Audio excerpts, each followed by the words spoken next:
Hello বন্ধুরা, আজকের দিনটা ছিল খুব স্পেশাল, কারণ আজ ছিল আমার বাবার বার্থডে। তো সারাদিনে একটু সময় করতে পারিনি। তোজোর স্কুল টিউশন সব করিয়ে রাত্রে 8টার সময় চলে গেছিলাম বাড়ি বাবার বার্থডে সেলিব্রেট করতে। আর বাবাকে সকালবেলায় বলে দিয়েছিলাম যে আজকে আমার যাওয়া হবে না। তো হঠাৎ বাবা আমাকে রাত্রেবেলায় দেখে একদম অবাক। তো যাই হোক, খুব মজা হয়েছিল। আর বাবা দেখো দুপাশে দুই নাতিকে বসিয়ে কেক কাটার জন্য রেডি। খুব এনজয় হয়েছিল।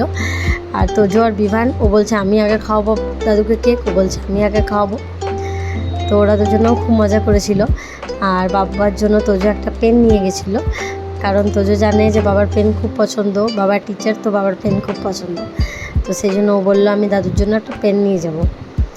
তো এইভাবে বাবার বার্থডে সেলিব্রেট করলাম।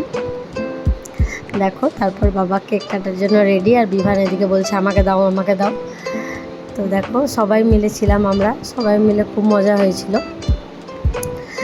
আর বাবা এত আনন্দ পেয়েছিল যে বাবা কেক কাটতে কাটতে বাবার চোখ থেকে জল পড়ছিল। তো দেখো দুই নাতি বাবাকে খাইয়ে দিল কেক। তো তারপর আমরা সবাই কেক খেলাম।